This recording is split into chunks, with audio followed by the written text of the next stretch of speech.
It's the World Soccer Talk podcast, the only podcast that focuses on watching soccer on TV, online and apps. In episode 108, we discuss a broadcaster finally acquires the US rights to the Asian Cup, the Copa Libertadores returns to US airwaves with a new rights holder, more updates on the rights to the International Champions Cup for this summer, plus letters from you, the listeners, in our mailbag section. My name is Christopher Harris, aka The Gaffer, and I'm joined by my co-host Kartik Krishnaiyer, who is... Kartik, let me guess, you're in near Chennai, India? Yes, I'm in Chennai, exactly. Chennai. Okay. Awesome. Well, last week we spoke to you. You were in UAE, in Dubai, and now in India. And then next week we'll probably have a guest co-host next week, and then the week after that you'll be back in the USA on the podcast at least. One thing, I'll be in London next week, by the way. So okay. It should be a lot of fun. You know, the funny thing, Chris, is just real quickly for our listeners, people always ask me when I go to London, which match are you going to? Most of the time, it's much easier not to go to a match there, just because transport for London is such a tough thing. So chances are, even though there are Premier League matches, there are midweek fixtures. That's right. The week I'm there, I'm probably not going to go to a match. Oh, man, you could go to... I mean, West Ham's probably more accessible than... most clubs these days. Wembley's not the greatest in terms of transport to it, but or even I don't know, Craven Cottage. I haven't looked at the schedule to see exactly which matches are on, but if you get a chance, Kartik, you should definitely take the opportunity. I might. All right. So speaking of opportunities, just give us a couple of minutes, Kartik, on the situation in India in terms of your experiences watching soccer on over the air, free to air television, and what are the differences between India and the US that you've experienced? Yeah, so unfortunately, there's nothing free to air. Everything is on cable or satellite, and in your premium, if you buy a premium package, you'll get everything, right? You'll get Serie A, you'll get La Liga, you'll get Liga, you'll get even the Eredivisie and the Portuguese league. But if you just get your basic cable package, you only get and you'll get the championship also if you get the extended, something premium. If you get your basic cable package, you only get the Bundesliga and the Premier League in addition to the local league. So that's what I'm stuck with. We're in the process, my family, of shuttering the place I'm at and sending everything back to the States. So didn't have the option of getting a fancy cable package while I was here. So just had to get the basic cable, and you only have access to those two leagues. That's the unfortunate part. The fortunate part is it's wall-to-wall coverage of those two leagues, similar to what we get from NBC in the U.S. for the Premier League, and much better than what Fox offers for the Bundesliga in terms of, I suppose Fox does show everything, but it's just on at random times, all the bumper programs and a lot of things on FS2, and Fox Soccer Plus, but better coverage of the Bundesliga and about similar coverage of the Premier League, even though they're using all of the Premier League production personnel and programs, which is different than it used to be in India, Chris. They used to take the feed that came out of Singapore, the Star Sports feed or the ESPN Star feed. Now they're just doing straight Premier League production. So I've missed Steve Bauer. You get to see him on Mondays on NBC, but I've missed him over the weekends. I've gotten my fill of him the last couple of weeks, and he's very good as always. So the Bundesliga and the Premier League definitely big in India in terms of television coverage. Did you get a chance to watch La Liga on Facebook?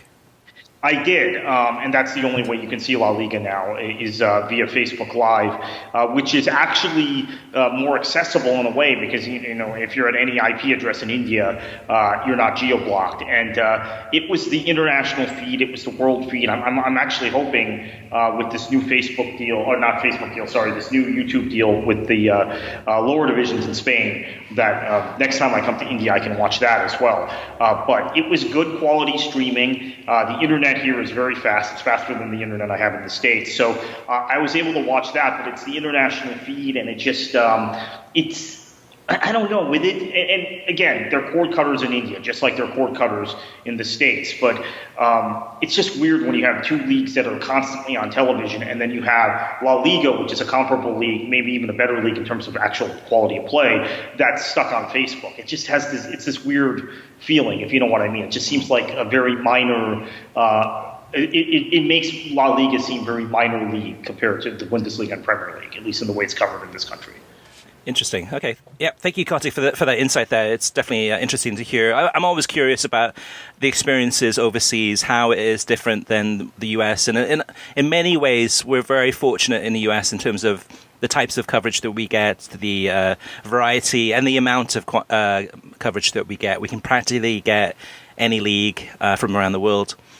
You name it. So one thing I want to mention too, Kartik, is from this past weekend, I didn't get a chance to watch many games because two of my daughters, I got three daughters, two of them they're on travel teams playing soccer, and there was a tournament this past weekend in Wellington, like a 3-day tournament, and I actually figured out how many hours I spent at the fields, at the games, either watching the games or getting ready for the practices and going from place to place. And it actually ended up being 24 actual hours of this past weekend. And actually, I calculated the number of steps I made, and it ended up being 14 miles. And this is all within this one same park, just going from field to field.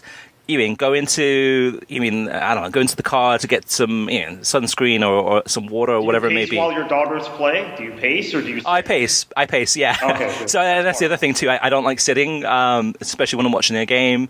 And even when there's a break in between my daughter's games, I would go and watch other games. And I just thought about it too, and I thought to myself, like, after that long weekend, I love it. To me, it doesn't get boring at all, but I'm thinking to some of the parents who must be there who only like soccer because their daughter plays or their son plays.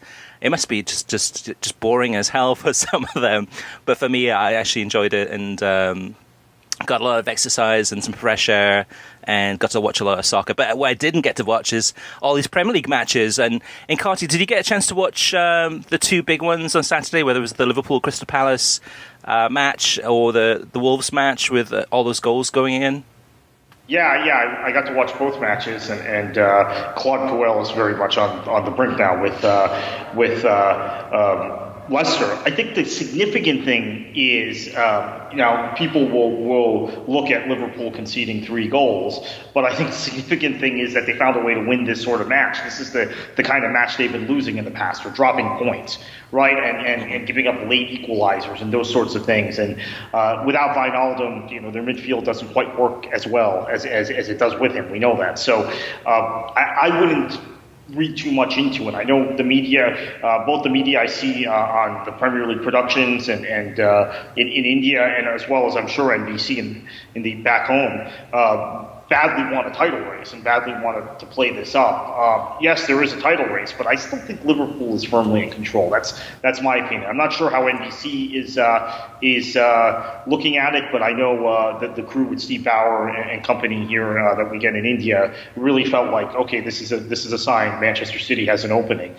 There's an opening, but I'm not sure I would read too much into it. One thing about Wolverhampton Wanderers, Kartik, is that I've lost count this season how many times I've had conversations just with neutrals. So either neutrals because they don't support Wolverhampton Wanderers, or they support a different club from a different league, whatever it may be, but not Wolverhampton Wanderers supporters, of how many times I've had a conversation with just either friends or strangers about how good of a team this Wolverhampton Wanderers team is, and how much there is to really look at in respect from this team, whether it's the playing style, whether it's the organization, team shape, the way that they play. I think that the kit colors always are in their favor. Kind of the gold color is a little bit different, so it stands out a little bit more. That's kind of a differentiator. But just so many people I've run into this season, and it just comes up by just at random, where they'll mention, Wolves. I'm really that's my second club this season because I really admire the way that they play. Let me take it a step further, Chris. There are people who tell me they're playing with Wolves on FIFA because, one, they like the kit color. It's very unique, and part of the thrill of playing a game is to see like high definition graphics and how that stands out. And then Wolves have just been an exciting team playing open, energetic football, and it's odd. I mean, I think they play very differently against top six sides where they're lethal on the counter. We've seen that repeatedly against better sides. But then when they play the rest of the league, they tend to be able to control possession and play a better passing, structured tactical match. So it's very interesting. They're also a team with more than a plan A and a plan B. So many of these smaller teams, if you will, if you want to call them that, get criticized for not having a plan B. Well, Nuno Espirito Santo has a plan A and a plan B, and sometimes a plan C. So Wolves have become a favorite. I completely agree with you. They're a big thing now.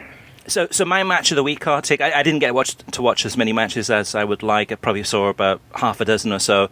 But my match of the week was from last week, actually, I think last Thursday, which was Real Sociedad against Real Betis in the Copa del Rey. It was the second leg of a match. Probably most people missed this one, but just a crazy game. It ended up being that Real Betis advanced on away goals.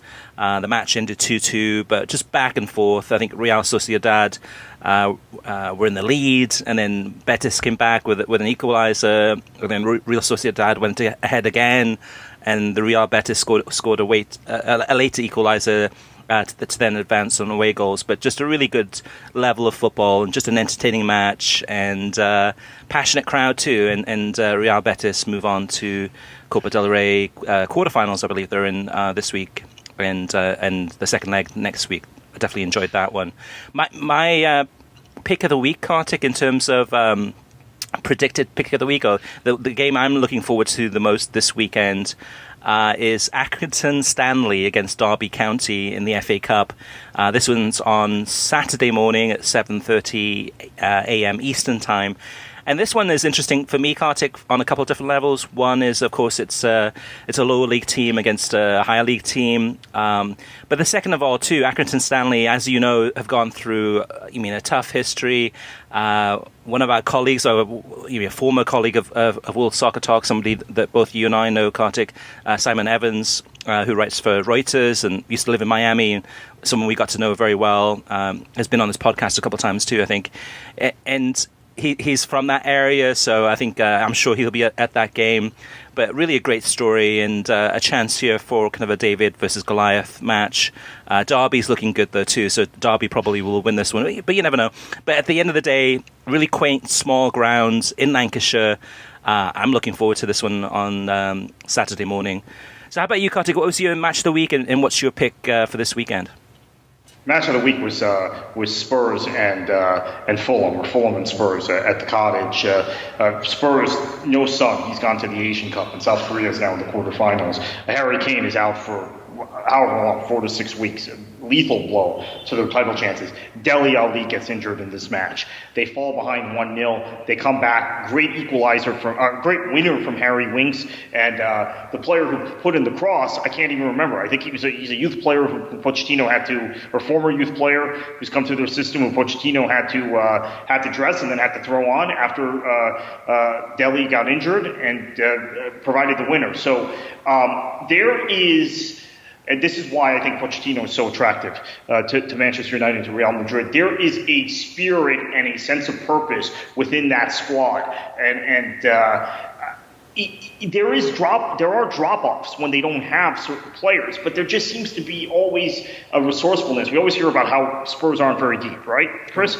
But there's this resourcefulness of getting guys to give performances who you wouldn't expect it from. Winks is a guy who just continues to get better. You see these players come off the bench and do a job. Musa Sissoko has been very good this season. I mean, he was a bust the previous few years, but when Pochettino really needed him, because Dembele kept getting hurt and Wanyama is never really recovered from his injuries, Sissoko has raised his level. He's been one of the better midfielders in the league. So that was my game of the week.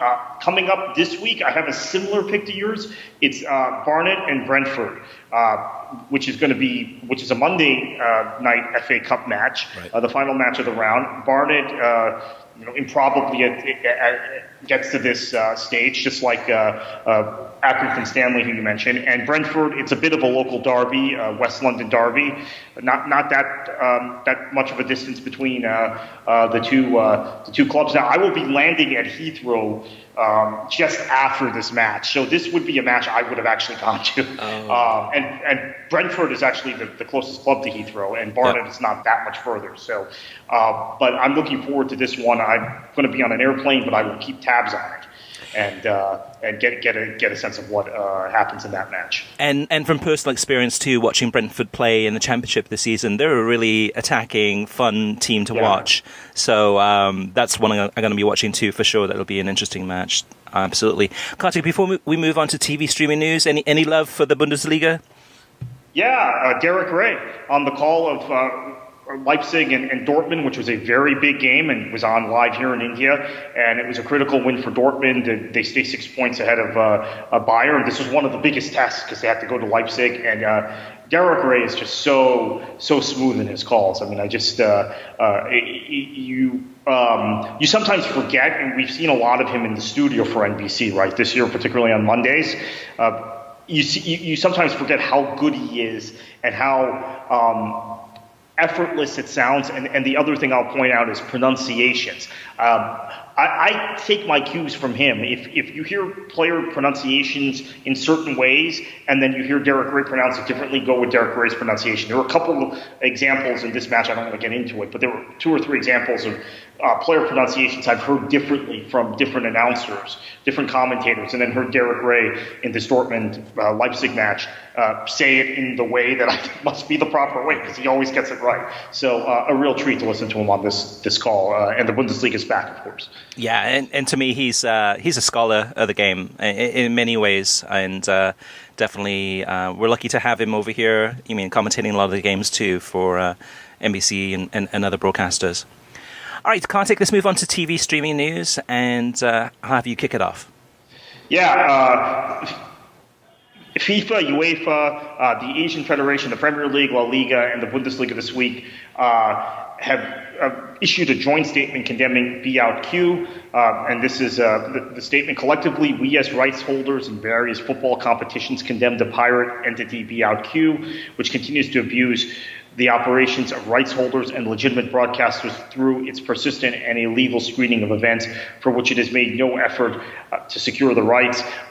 This is also, I think, on the eve of Qatar having the World Cup. Chris, this is pretty important because this is a political thing between Qatar and Saudi Arabia, and I think it's really important for FIFA and the Asian Confederation to get this solved as soon as possible. And also those leagues that have legitimately sold their rights and are being undercut.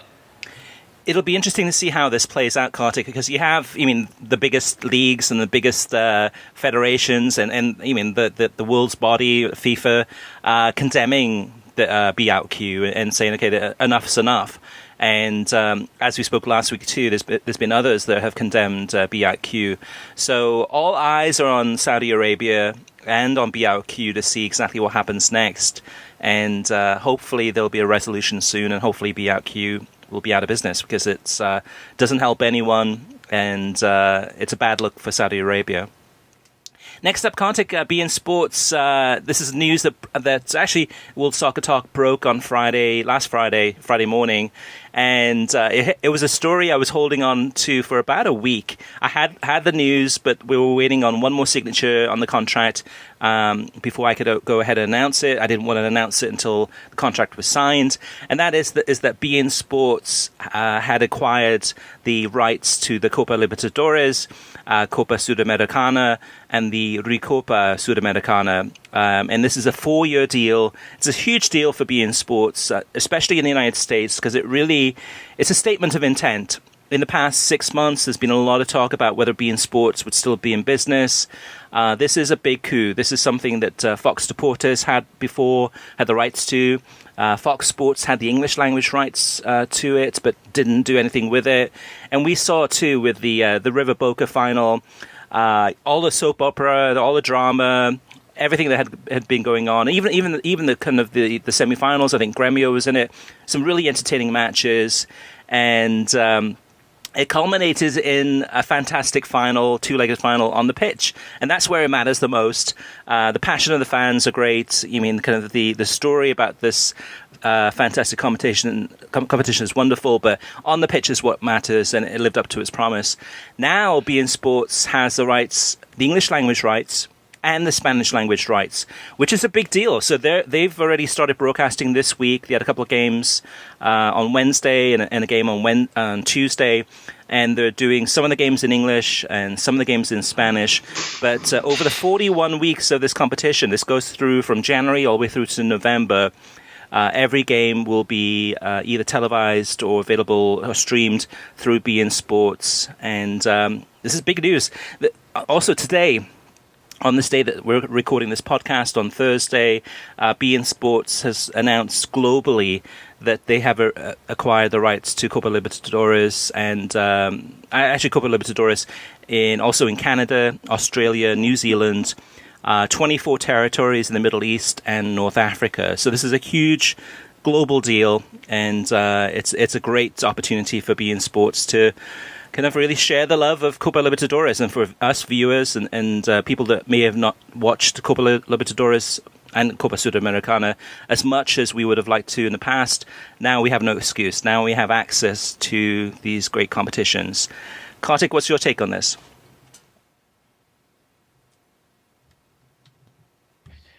So, Chris, this is the first time we've seen in a while where beIN's been able to leverage its international footprint, its global footprint, already having held the rights in the Middle East and North Africa for CONMEBOL competitions, to actually leverage those relationships to get properties in the U.S. and Canada, and I assume in Australia and New Zealand is also. I'm not sure what their history is as far as acquisitions there, but I think this is a very big deal for beIN. This shows they're going to continue to be a player. They're going to continue to serve the soccer market in spite of being ejected or thrown off of cable systems. And I think also it makes it very difficult for soccer fans in the U.S. to say, okay, beIN isn't on my cable system. I'm not going to subscribe to Fubo or Sling. I can just skip beIN completely. Copa Libertadores is another layer. It's another, I would say it's like a along with La Liga, it's a biggest property. Big acquisition for beIN in the U.S. This keeps them in the game. Not only keeps them in the game, this strengthens their hand. Huge news from my perspective. Yeah, so it's funny too, Kartik, because you mentioned that too in terms of people saying like, okay, now at this point they can't really ignore beIN Sports or not complain about not having beIN Sports. But when I broke the story on Friday, I lost count of the number of people that were like, okay, this is good news, but I don't have beIN Sports and nobody else has beIN Sports. The reality is that there's, approximately about 10 million people in the US that have beIN Sports through their TV provider, either satellite or cable. And then out of all the channels that are available out there, beIN Sports is probably the most accessible one through streaming services. So whether it's Sling, whether it's Fubo, and other streaming services out there. So I wrote a story. I said, okay, it's time to take action. I published it on WorldSoccerTalk.com. It's time to take action. If you're if you want beIN Sports and you're a DirecTV or a Comcast subscriber, now is the time to really call them and just complain. Voice your complaints and say, hey, enough's enough. It's time to go ahead and figure out a deal with beIN Sports so we can get these channels back on these networks. So that's my hope, is what people will do. If you're a listener and you do subscribe to Comcast or DirecTV, go ahead and call them. Voice your complaints and say, hey, enough's enough.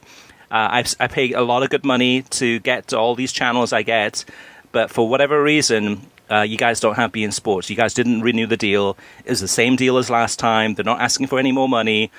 Go ahead and give me beIN Sports so I can get Copa Libertadores and all these other competitions, La Liga, Liga, and etc. But so hopefully this will be a turning point really for beIN Sports, because really this is a big deal. This is a big deal, especially among Latin American soccer fans who know the history and know the teams. They're involved in this competition, how much of a difference this makes. And hopefully this can make a difference in terms of getting back on DirecTV especially. One more update, Kartik, before I hand it back over to you, and that's International Champions Cup. I mentioned last week that one of my sources had mentioned that it looks like it's going back to ESPN this summer. Looks like ESPN renewed the deal with Relevant Sports. And the information I got this week too, I haven't been able to determine whether it's actually finalized, but it looks very probable that it'll be 12 games across the ESPN networks. They're going to be televised this summer. Something to look forward to, but I'll keep on working on that story to get all the details. And Kartik, back to you, and for some good news about Asia. Yeah, in another story we reported on World Soccer Talk this week, DAZN has acquired the Asian Cup rights starting with the quarterfinal round, which is today as we record. You might listen to this after the first set of games. But big news in the U.S. I've enjoyed this tournament. I was around this tournament when I was in Dubai and UAE last week and have been watching it in India. And it's been an exciting tournament. Maybe the football hasn't been at the level of the Euros or Copa America tournament, but it's still been, I think, a lot of fun, and I'm glad the U.S. audience will get to see it. Importantly, Chris, this is another soccer property for DAZN, and DAZN it hasn't had quite the big bang that a lot of people anticipated when they launched in the U.S., but they're slowly acquiring things, and they're going to be a player for rights. And by the way, they offer a 7-day free trial if anyone wants to check it out. Actually, it's 30 days. Yeah, which is even better. 30 days. Which in the article about DAZN acquiring the rights, I said, hey, you can subscribe to DAZN for that free trial and be able to watch all of the Asian Cup, all the way through to the semifinals, the final, and beyond that too. Yeah, on the soccer side, it'll be interesting to see what's the next rights that they try to pick up. We know that they have the J League so far. And I believe they have the AFC Champions League, and now they have the Asian Cup. But where next? We've talked about on this podcast a couple of times that the Bundesliga would be a fantastic property for them to pick up. On television, doesn't do so well in terms of the ratings, but this could be a big hit for DAZN on the streaming services when those rights do expire in the next year or two. So this is one that I'm sure we'll be talking about DAZN quite a bit over the coming weeks and months of this podcast. Let me point out something real quickly on that, on the Fox rights with the Bundesliga. The reason we have so much Bundesliga coverage in India is because the channels that show soccer, that show the Premier League also, are owned by 21st Century Fox. Now, they are part of this ESPN deal that's pending, that's going to get approved sooner or later. So whether or not the Bundesliga sees the value in renewing the global deal with Fox when they have less channels remains to be seen. It's something that, Chris, I had not thought about till I came to India and realized the reason why we have so much Bundesliga on here compared to other leagues is because the channels that show sports here that are not premium channels are all owned by Fox. So that's a significant thing to look at because the Indian market will be off the table. I'm assuming there are channels like these channels that are going to Disney also in other markets that Fox is showing the Bundesliga. So perhaps the Bundesliga is wide open in 2 years. Yeah, and that's one of the reasons that I think in many ways for a lot of our listeners and a lot of our fans of the Bundesliga, that we've been disappointed with the coverage from Fox Sports in the United States. Not the talent. I mean, the talent, whether it's Stu Holden or Ian Joy or you go down Jovan Karofsky, Kay Abdo. There's a lot of people that love that league that really, I don't know, Keith Costigan, that really research it and love it, and you sense that enthusiasm and passion for the league. It's more so in terms of the commitment that Fox has made, where the schedule is very kind of random. It's very kind of they're not treating it like a big property, and the challenge is that as being part of a global deal, this was not a deal that Fox went out to for the United States to say, okay, we're focused on the US. We want to we want this league. It was more of a league that was acquired globally by Fox and kind of handed to the US Fox Sports and said, okay, US Fox Sports, go ahead and figure out a way to actually program this and get this on the airwaves. It's kind of it's more reactive than proactive, and so we'll have to wait and see in the next year or two what happens with the rights, and if they do stay with Fox or if they go elsewhere to DAZN or someplace else. Now, Kartik, we mentioned on this podcast before, but John Champion will be commentating his very final game in the Premier League in actually next week. It's going to be the Newcastle United Manchester City game, which is going to be midweek. It's a game that's going to be on NBC Sports Gold. So it's not going to be on television because I think Man United play Burnley that day. So we will not get a chance to watch it on television. So if you have NBC Sports Gold, I recommend tuning in to watch that match, the Newcastle Man City game, and listen to his commentary. What I don't know yet, I'll find out in the next 24 hours, is which game he's going to be commentating on, or which games he's going to be commentating on this weekend in the Premier League, and whether or not we'll be able to get to listen to his commentary on those games, because oftentimes it's a big match, and oftentimes Arlo White will do the commentary for that match instead. Awesome. So basically just more of a heads up. I mean, John Champion is coming to the United States. He's going to be working for ESPN full-time. He's going to be commentating Major League Soccer games and I'm sure ICC games. It is an open invitation that he might be going back to the Premier League if the timing is good and if he has an opportunity to do some more games. That's a possibility. It's not a definite. So we know for sure that John Champion's last game is going to be next week for the Premier League Productions Worldwide. And we're going to miss him, but so keep an eye out on worldsoccertalk.com for the commentator's schedule this weekend to see if you get a chance to listen to him one more time if you don't have NBC Sports Gold for next week. Yeah, Fulham Spurs, by the way, was the last match he called with Jim Beglin as his co-commentator. Yeah. That was a game I saw here in India. That I'm not sure if you got the two of them in the U.S. or if you got Arlo White. That was a real treat. Yeah, that was the thing too, because like John Champion, if you follow him on Twitter, he's very active. He's very informative. It's an interesting, definitely Twitter account, and he had posted some pictures. I guess he bought a book of football grounds and gave it to Jim Beglin as a present and signed it or kind of autographed it. Because they've been working together for years and years and years, and said, okay, hey, this is my final game, commentating together with Jim Beglin. And he posted the pictures on Twitter, and I'm like, oh, man, if only we had a chance to listen to his commentary with Jim Beglin on that last Sunday, but we did not, unfortunately. And Kartik, last but not least in the news segment, I'm not sure if you had a chance to look at this, but if you click on the link, it's pretty interesting. This came to us from one of our followers on Twitter. I can't remember which account it was, but it's kind of interesting. What is it, and what's your take on it?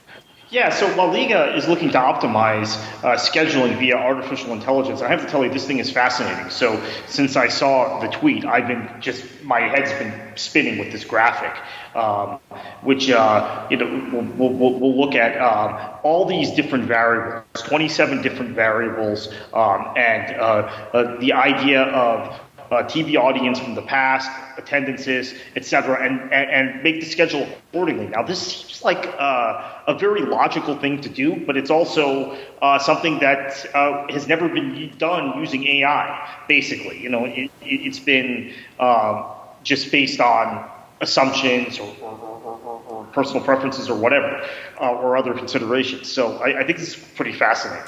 Yeah, so it's based on 27 different variables to figure out the best time, the most optimal time to go ahead and schedule matches on a La Liga weekend. It's supposed to be implemented beginning in February next month.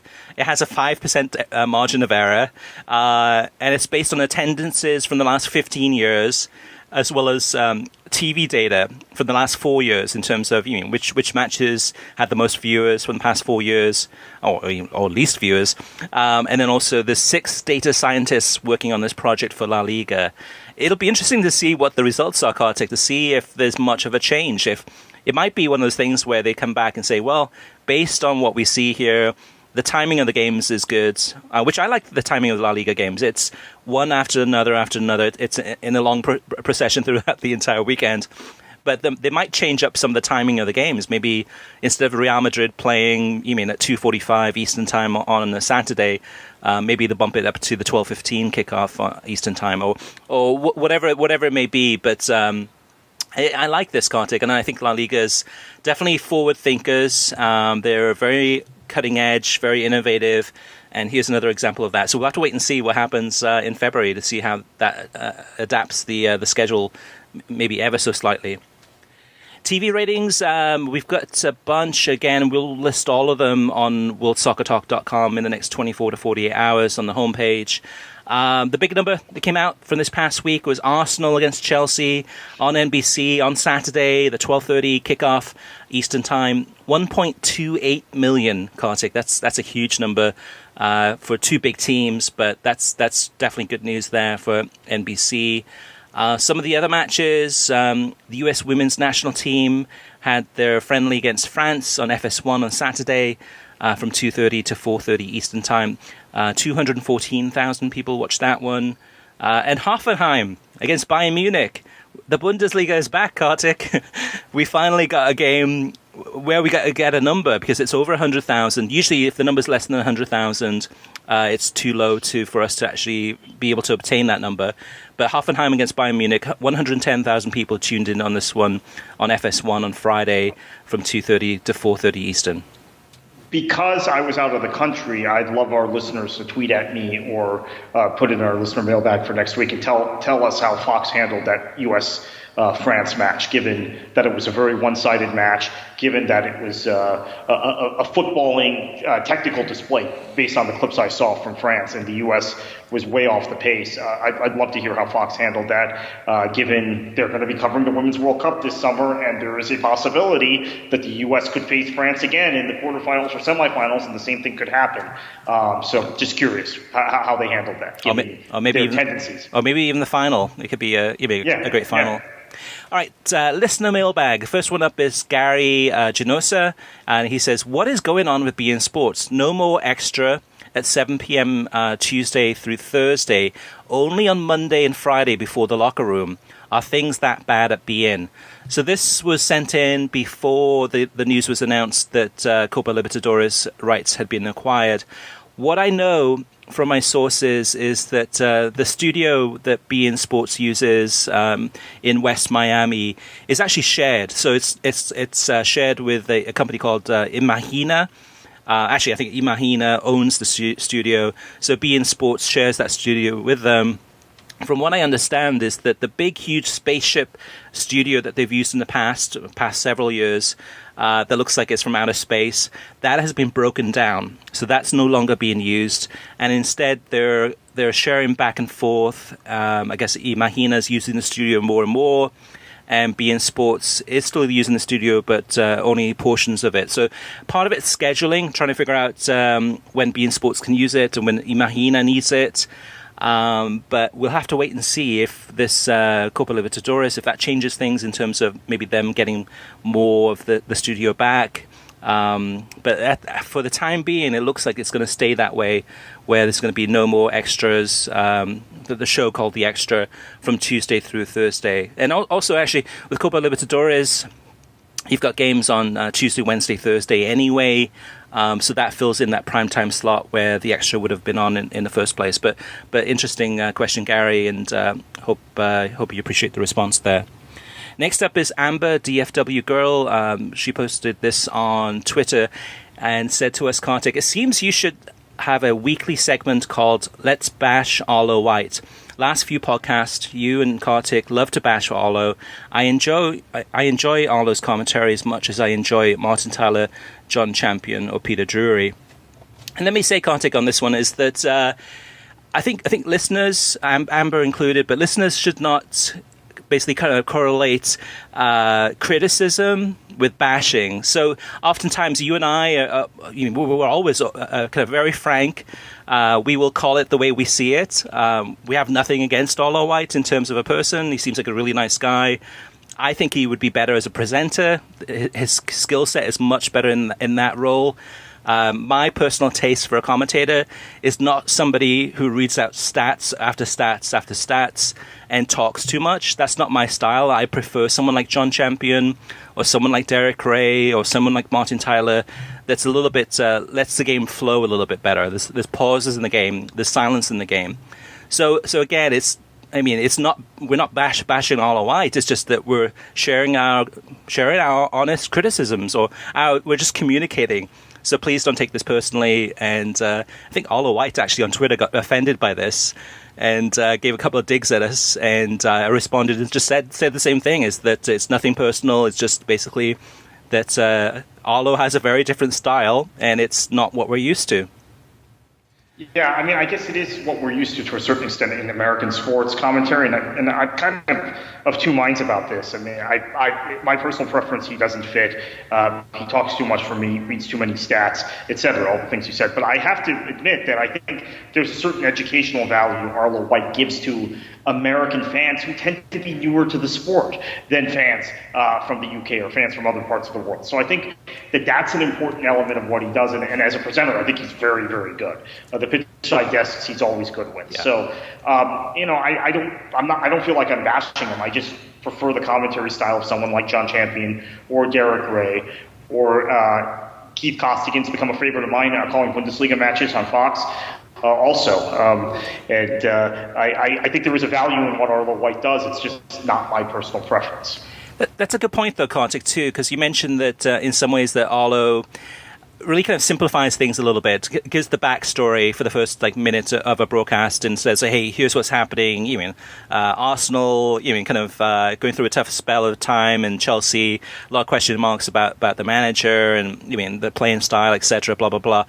And in some ways, that is helpful for the mainstream. That is helpful for the new viewer to a game that doesn't know the backstory, is not following it day after day after day like we are.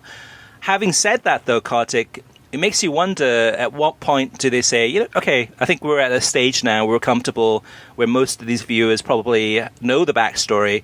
Now let's switch it. Let's kind of have our commentary be at the same level as our analysis in the studio, where it is more high level. It is a little bit highbrow sometimes, but that switch hasn't happened. And maybe it's a style thing from Arlo, that's just his style. Or maybe it's a top-down from NBC, where they've said, hey, this is going to be an NBC over-the-air. Let's try not to make it too football nerdy. Let's try to make it more mainstream. That I don't know. That would be a good question for Pierre Musa next time we talk to him at NBC. All right, David Schley says he's got a long feedback, but it's a really good some feedback here, Kartik. He says, for my fellow La Liga lovers who lost beIN, about a month ago, World Soccer Talk posted that Sling TV is now incorporating beIN Sports Connect into their platforms. I had just noticed it myself, as I was now able to access the other beIN Connect channels and La Liga TV via my Apple TV Sling account. I have always had the option of accessing these channels via the Connect app on my iPad or PC, but as most of you know, the Connect app was very unreliable. So I was thrilled about Sling doing this. It's been about 2 months now, and I couldn't be more satisfied with La Liga TV. For someone who hails La Liga as the best league in the world, it's been very refreshing to have reliable access to La Liga content in America. When there's no live programming, it shows a lot of the weekly league shows, but every day at 10 o'clock Eastern Time is Viva La Liga, which is a live show with Samara Hunter from California, hosting alongside various pundits from around the world and in-studio talent with the likes of Graham Hunter, Guillaume Balaguer, Sid Lowe, Duncan McMath, and the list goes on. If you know anything about La Liga, you know that these are the who's who of Spanish football. Viva La Liga is also on before, at halftime, and after the matches. Oh, I forgot to mention that La Liga TV also broadcasts every match. Now, I do love Ray Hudson from beIN, and I always will be true to him. But when he's not on the call, I switch over to La Liga TV and listen to commentators like Simon Hanley, who do a far better job and are more knowledgeable than other beIN Sports USA broadcasters. The real-time translations of post-match interviews, something that beIN doesn't usually do, is great. And sometimes you get the pleasure of having Guillaume Balaguer alongside the commentator analyzing the game. That's like a 2-hour insider look, history lesson, and transfer news show, all while watching a match. Again, if you know Guillaume, then you know how connected, knowledgeable, and accurate his information is. For all those La Liga lovers who lost beIN on DirecTV or for some other reason, I highly recommend getting Sling TV for $10 a month and start watching La Liga TV. If La Liga is serious about growing in the States, they need to find a network in 2020 that will air Viva La Liga during match days like NBC Sports and FS1 do. I have been a faithful customer of beIN for years, but in order for La Liga to grow in the US, it's imperative it be picked up by a bigger network, best from one happy La Liga fan. And David, what an incredible email that is. That's fantastic. That's great to hear. I've watched bits and pieces of La Liga TV, and I was impressed. I was like, holy cow, this is really good content. And it's hidden away on the beIN Sports app. And for those listeners, which there's many of them, who have given up on beIN Sports Connect, for me, I go through Fubo. And now I can also go through Sling and access it directly from within those apps without having to go to the beINSportsConnect.tv website and go through all those hoops and hurdles just to be able to watch it. But through Fubo, it's great, and great feedback, David. That's really helpful, especially for fans of La Liga. And like you said, Guillem is one of the best in the world, and the other people too, fantastic talent. And that's great to hear.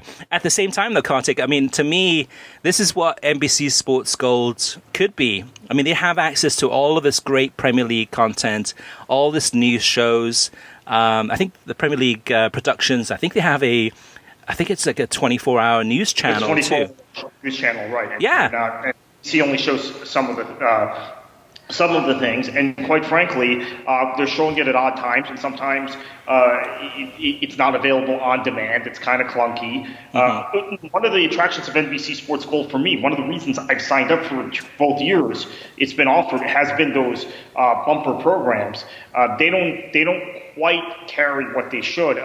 This is an amazing email, actually, or an amazing mailbag thing. When I get back to the States, I think I'm going to add that on Sling, or get Sling and get that package. It sounds incredible. Yeah. I highly recommend it, definitely. And it's great feedback there from David. Thank you.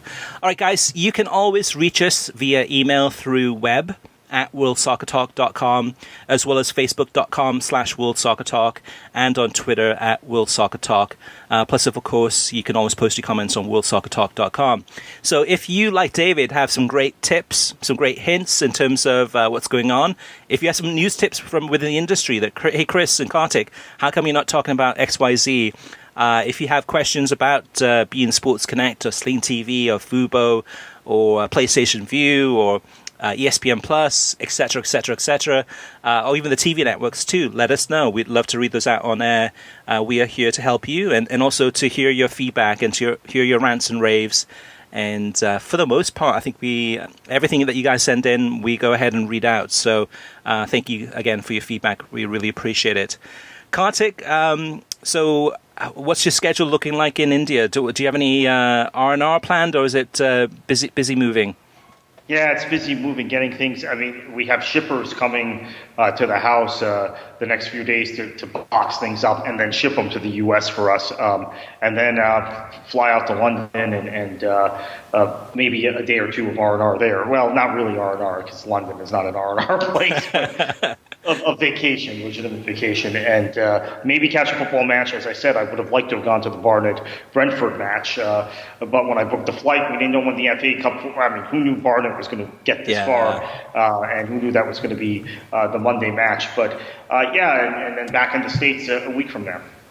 And what about your flights, though? So which airlines are you taking, and how long are the flights from Chennai to London? So I'm taking British Airways. Chennai to Heathrow is 11 hours and 50 minutes. It's a horribly long flight. Then a couple days in London. The flight back London-Fort Lauderdale is almost 10 hours. So going this way is always worse. When you leave the U.S. and you go to London, it's only 7.5 or 8 hours, because the way the world turns, the way the Earth rotates, and then London-Chennai is about 10 hours. So you pick up an hour or two, or you lose an hour or two going the other way. So if they want to follow your travels, Kartik, or read your opinions about politics or soccer, where can they find you on Twitter? KKFLA737. And again, if anyone has any insight into how Fox did with France USA, be anxious to hear about it. Yeah, me too, definitely. And you can reach me through Twitter at World Soccer Talk. So thank you everyone for listening. You can get a new episode of the World Soccer Talk podcast every Thursday. Every episode is released on SoundCloud, YouTube, Stitcher, iTunes, TuneIn, Audioboom, and worldsoccertalk.com. If you like the show, share it with your friends on social media and give us a review on iTunes. We'd greatly appreciate it. And Kartik, kind of a globetrotter, going around the world watching football matches, and what should they do? Enjoy your football.